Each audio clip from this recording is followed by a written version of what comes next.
Hello दोस्तों, कैसे हैं आप सभी लोग। आई होप आप इंजॉय कर रहे हैं अपने हर पल को। और मैं हेमा सिंह फिर से आपके सामने एक अमेजिंग स्टोरी मयूर पंख के साथ।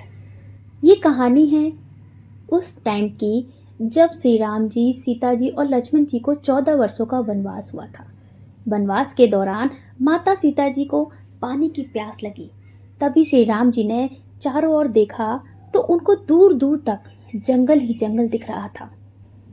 श्री राम जी ने प्रार्थना की, हे वन देवता, कृपा करके आसपास जहाँ कहीं भी पानी हो वहाँ जाने का मुझे मार्ग सुझाइए।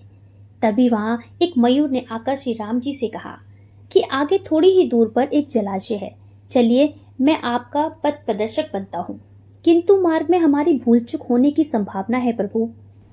तब श्री राम जी ने पूछा, वो क्यों? तब मयूर ने उत्तर दिया कि मैं उड़ता हुआ जाऊंगा और आप चलते हुए आएंगे, इसलिए मार्ग में मैं अपना एक एक पंख बिखेरता हुआ जाऊंगा, उसके सहारे आप जलाशय तक पहुंच जाओगे। इस बात को हम सभी जानते हैं कि मयूर के पंख एक विशेष समय एक विशेष ऋतु में ही बिखरते हैं।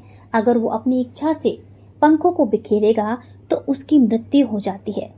और वही हुआ। अंत में जब मयूर अपनी अंतिम सांसें ले रहा था, उसने मन ही मन कहा कि वो कितना भाग्यशाली है जो जगत की प्यास बुझाते हैं। ऐसे प्रभु की प्यास बुझाने का उसे सौभाग्य प्राप्त हुआ। मेरा तो जीवन धन्य हो गया, अब मेरी कोई भी इच्छा शेष नहीं है। तब भगवान श्री राम जी ने मयूर से कहा कि मेरे लिए तुमने जो अपने पंख बिखेर कर मुझ पर जो ऋण चढ़ाया है, मैं उस ऋण को अगले जन्म में जरूर उतारूंगा, अपने सिर पर धारण करके। तत्पश्चात अगले जन्म में श्री कृष्ण के अवतार में उन्होंने अपने माथे पर मयूर पंख को धारण कर वचन अनुसार उस मयूर का ऋण उतारा था। So friends, moral of the story, अगर भगवान को ऋण उतारने के लिए पुनः जन्म लेना पड़ता है तो हम तो केवल मानव हैं, ना जाने हम कितने ही ऋणों से बंधे हैं। उसे उतारने के लिए हमें तो कई जन्म भी कम पड़ जाएंगे।